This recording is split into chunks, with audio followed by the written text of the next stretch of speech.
ওরা শুধু সরকারের উকুন বাঁচতে যেমন তেমন উকুন বাঁচতে থাকে, কাম নাই তো কোনো। আপনারা কি বস্তায় বস্তায় সাহায্য দিয়ে গেছে, এটা কি ঠিক? কি সবাই তো বলেন না? কারা কারা বস্তা পাইছে?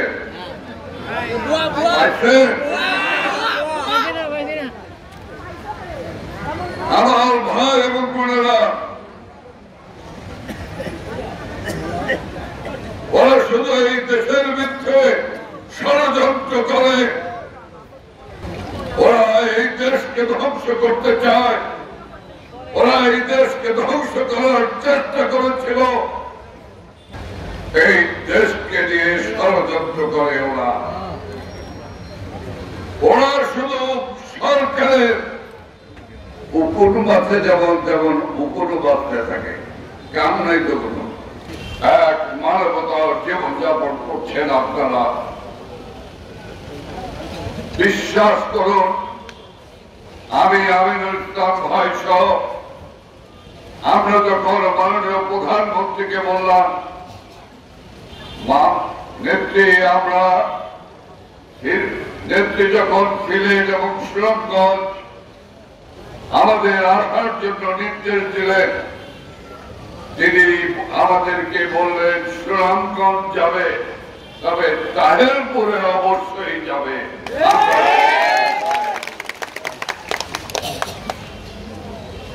আমরা কি দেখলাম,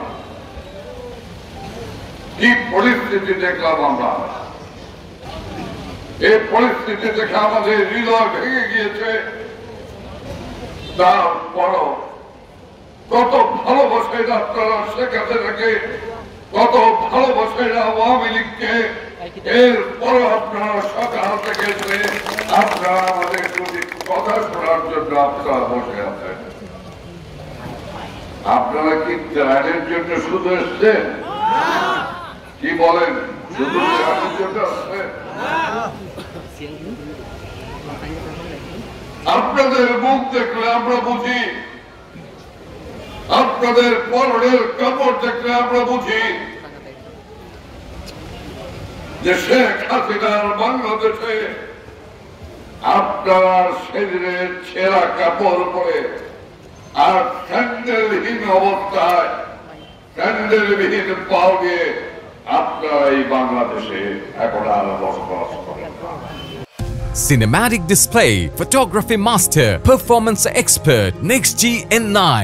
যাদের এই বন্যায় ঘরবাড়ি ক্ষতিগ্রস্ত হয়েছে, তাদের এই ক্ষতিগ্রস্ত বাড়িঘরগুলি মেরামত করার জন্য যত বান্ডিল টিন প্রয়োজন তা দেওয়া হবে এবং প্রয়োজনীয় আর্থিক অনুদান দেওয়া হবে। যে এই এলাকায় যা যা প্রয়োজন, সেই প্রয়োজনগুলি পরিপূর্ণ করা হবে। সেটি নদী খনন থেকে শুরু করে প্রোটেকশন, ওয়াল প্রোটেকশন দেওয়া, সমস্ত বিষয়গুলি আমাদের চিন্তার মধ্যে আছে। স্থানীয় প্রশাসন, জেলা প্রশাসন এ ব্যাপারে জরুরি বার্তা বাড়িয়েছেন। আমরা সামগ্রিকভাবে একটি পরিকল্পনা নিয়ে আমাদের সরকার এগিয়ে যাচ্ছে।